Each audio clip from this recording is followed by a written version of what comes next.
ये काव्य खंड है और पाठ संख्या 3 है और हम लोग यहाँ से पढ़ेंगे। अथि सूथो स्नेह को मारगा मारगा हैं।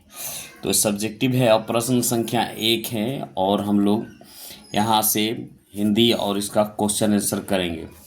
ठीक है, तो यहाँ से हम लोग करते हैं। मन लेहू पे देहू छटक नहीं सो कभी। तो मन लेहू पे देहू छटक नहीं से कवि का क्या अभिप्राय है। तो ये कविता है और इसका क्या अभिप्राय है। तो उत्तर में लिखेंगे कवि कहते हैं कि प्रेमी में देने की भावना होती है। तो कवि कहते हैं क्या, प्रेमी में देने की भावना होती है, लेने की नहीं। तो कवि इस मन लेहू देहू छटक नहीं। तो कवि कहते हैं कि प्रेमी में देने की भावना होती है, लेने की नहीं। लेने नहीं। प्रेम में प्रेमी अपना इष्ट को सर्वस्रो निछावर करके अपने धन्य मानते हैं। मतलब अपने इष्ट को यानी सोचवर निछावर करके अपने को धन मानते हैं। इसमें संपूर्ण समर्पण की भावना उजागर किया जाता है। यानी जो सच्चे प्रेमी होता है उसे लेने की नहीं, यानी प्रेम देने की संपूर्ण को भावना प्रेमी को होता है और अपना सर्वोच्च निछावर करके अपने धन्य मान और सबको निछावर करके अपने आप को क्या मानता है, धन मानता है। इसमें संपूर्ण समर्पण की भावना उजागर किया गया है और इसमें क्या किया है, संपूर्ण समर्पण की भावना यानी डेडिकेशन या समर्पण की भावना को उजागर किया। तो इसका हिंदी यही हो गया। ठीक है, अभिप्राय है। ठीक है, प्रश्न संख्या 2 पर हम लोग चलते हैं। प्रश्न संख्या 2, कवि कहाँ अपने आंसुओं को पहुँचाना चाहता है और क्यों। तो उत्तर हम लोग लिखेंगे कवि अपनी प्रेयसी साजन के लिए विरह वेदना को प्रकट करते हुए बादल से अपने प्रेम प्रेम आंसुओं को पहुँचाने के लिए कहता है। कहाँ बादलों से क्या कहता है, प्रेम आंसुओं को पहुँचाने के लिए कहता है। वो अपने आंसुओं के सुजान के आंगन में पहुंचाना चाहता है क्योंकि साजन होगा, साजन के आंगन में पहुंचाना चाहता है क्योंकि वह उसकी याद में व्यथित हैं और अपनी व्यर्थ को आंसुओं के प्रेयसी के भिगो देना चाहता है। और वो क्या करता है, अपने प्रेमी को भिगो देना चाहता है। घनानंद के अनुसार परहित के लिए ही देह कौन धारण करता है, स्पष्ट कीजिए। परहित के लिए ही देह बादल धारण करता है। परहित मतलब दूसरे को हित के लिए ही क्या करता है, देह धारण। परहित के लिए ही बादल क्या करता है, जो बादल बरसता है वो देह धारण करता है। बादल जल के वर्षा करके सभी प्राणियों को जीवन देता है। बादल क्या करता है, जल की वर्षा करके किसको करता है, सभी प्राणियों को जीवन देता है। प्राणियों में सुख चैन स्थापित करता है। प्राणियों में क्या करता है, सुख चैन स्थापित करता है। उसके बिरहों को आंसू अमृत की वर्षा कर जीवन दाता हो जाता है। और उसका बिरह का आंसू जो होता है अमृत की वर्षा कर जीवन दाता हो जाता है। तो घनानंद के अनुसार हित के लिए देह कौन धारण करता है, तो देह धारण करने के लिए क्या करता है, बादल देह धारण करता है और सभी को जीवन देता है और सुख चैन को स्थापित करता है।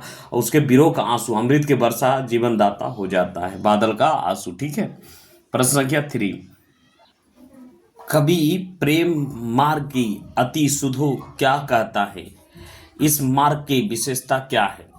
कवि प्रेम मार्ग की अति सुधो क्यों कहता है, इस मार्ग की विशेषता क्या है। तो उत्तर में लिखेंगे कवि प्रेम की भावना को अमृत के समान पवित्र एवं मधुर बताता है। कवि क्या कहता है, कवि प्रेम की भावना को क्या बताता है, प्रेम की भावना को अमृत के समान पवित्र एवं मधुर बताता है। वे कहते हैं कि प्रेम मार्ग पर चलना सरल है। वो कहते हैं कि प्रेम मार्ग पर क्या है, चलना श्रेय। कवि प्रेम मार्ग अति शुद्ध क्यों कहता है, तो कह रहा है कि प्रेम मार्ग पर चलना क्या है, सरल है। इस पर चलने के लिए बहुत अधिक छल कपट की आवश्यकता नहीं। इस पर चलने के लिए क्या है, बहुत छल अवश्य की आवश्यकता नहीं। तो इसमें प्रेम मार्ग के अति शुद्धों को कहना है, इस मार्ग की विशेषता क्या। तो कवि पे कैसे लिखेंगे, कवि का प्रेम की भावना को अमृत के समान पवित्र एवं मधुर बताता है। कवि जो है प्रेम की भावना को अमृत और पवित्र मधुर के से बताता है और कहते हैं प्रेम मार्ग पर चलना आसान है। इस पर चलने के लिए अधिक छल कपट की आवश्यकता नहीं। यहाँ आपको लिख देना इस तरीके से। ठीक है, घनानंद की द्वितीय छंद में किससे संबंधित है और क्यों। तो उत्तर लिखेंगे द्वितीय छंद बादलों को संबोधित है। तो द्वितीय छंद क्या है? जो द्वितीय छंद है बादलों से संबंधित हैं। इसमें मेघ की अनियुक्ति के माध्यम से विरह वेदना की अभिव्यक्ति है। और इसमें क्या है? विरह भावना की क्या है? वेदना की अभिव्यक्ति है। मेघ का वर्णन इसलिए किया गया है कि मेघ विरह वेदना में आंसुधार प्रवाहित करने के जीवंत उदाहरण है। यानी विरह वेदना में क्या करता है? वो आंसू की धारा प्रवाहित करने के लिए जीवंत उदाहरण है।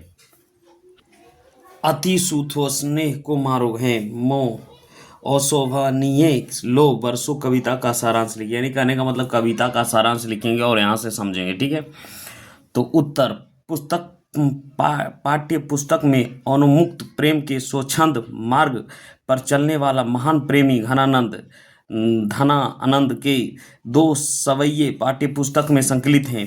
प्रथम सवैये में प्रेम की सीधा सरल और निश्चल मार्ग बात कही गई है और दूसरे सवैये में मेघ की अनौयोक्तिक की दूसरा विरह वेदना से भरा हुआ हृदय को तड़प की अत्यंत कलात्मक ढंग से अभिव्यक्ति किया है। धनानंद कहते हैं कि कौन कहता है कि प्रेम के मार्ग अत्यंत कठिन होता है? प्रेम के मार्ग तो अत्यंत सीधा सरल और निश्चल होता है। यह चतुराई के लिए कोई स्थान नहीं होता। हृदय से सीधे लोग ही प्रेम कर सकता है, सांसारिक और चतुर लोग नहीं।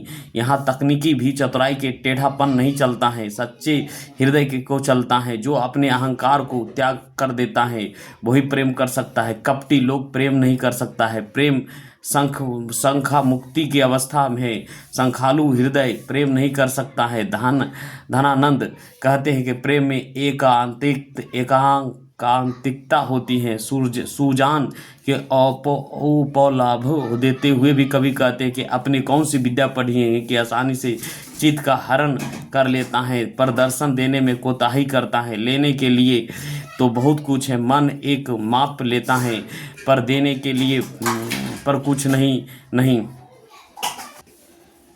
छठ के एक मान दूसरे सवैया में मेघा अनौयोक्तिक की माध्यम से घनानंद ने अपनी विरह वेदना की अभिव्यक्ति की है।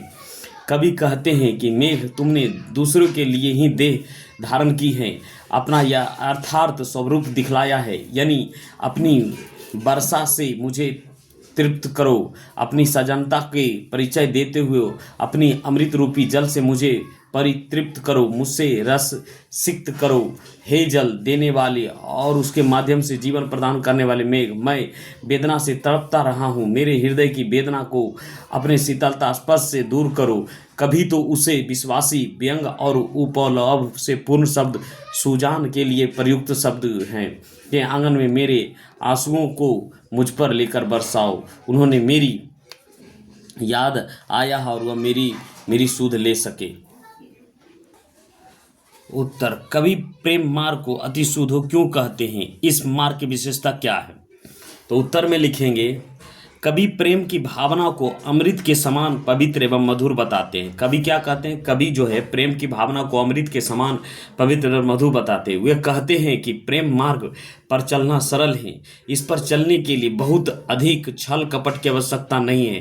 प्रेम पथ पर अग्रसर होने के लिए अन्य सोच विचार नहीं करना पड़ता है और ना ही किसी बुद्धि बल की आवश्यकता होती है। इसमें भक्ति की भावना प्रधान होती है। प्रेम की भावना से आसानी से प्राप्त किया जा सकता है। प्रेम में सर्वत्र देने की बात होती है, लेने के लोकेश मात्र भी नहीं होते। यह मार्ग टेढ़ापन से मुक्त होता है। प्रेम में प्रेमी बोझियम यानी संकोच भाव से, सरलता से, सहजता से प्रेम करने वाले से एकाकार कर लेता है। और क्या कर लेता है? एकाकार कर लेता है। तो इस तरीके से ये बनेगा। यहाँ एक तो दूसरे ओके नहीं के व्याख्या करें। उत्तर प्रस्तुत पंक्ति हिंदी साहित्य के पाठ्य पुस्तक के कवि घनानंद द्वारा रचित अतशुद्धि स्नेह कुमारक हैं, पाठ से उद्धृत हैं। इसके माध्यम से कवि परम प्रेम और प्रयास के एकाकार करते हुए कहते हैं कि प्रेम में दो के पह अलग अलग नहीं रहती हैं, दो का पह अलग अलग नहीं रहती, बल्कि दोनों मिलकर एक रूप में स्थित हो जाता है। प्रेमी निश्चल भाव से सर्वत्र समर्पण की भावना रखता है और तुलनात्मक अपकक्षा नहीं करता है, मात्र देता है, बदले में कुछ लेने की आशा नहीं करता है। प्रस्तुत पंक्ति में कवि धनानंद की अपनी प्रेम का सुजान के संबोधित करते हैं हक ए सुजान सुनो, यह अर्थात मेरे प्रेम में तुम्हारे सिवा कोई दूसरा चिन्ह नहीं है, मेरे हृदय में मात्र तुम्हारा ही चित्र अंकित है। तो ये तरीके से 8 नंबर क्वेश्चन हो गया। कुछ मरियो फिरहो परसों के व्याख्या करें।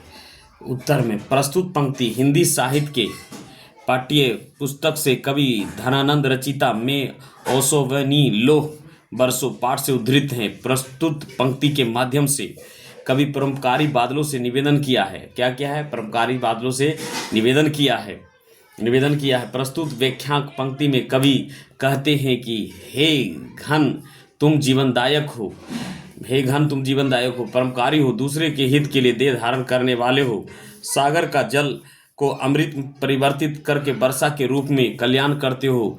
कभी मेरे लिए भी कुछ करो, मेरे लिए इतना जरूर करो कि मेरे हृदय के स्पर्श करो, मुझे दुख दर्द को समझो, जानो और मेरे ऊपर दया की दृष्टि रखते हुए अपने परोपकारी स्वभाववश मेरे हृदय को व्यर्था को अपने माध्यम से सुजान तक पहुंचा दो। मेरे प्रेम पशुओं के लेकर सुजान के आंगन में प्रेम की वर्षा कर दो।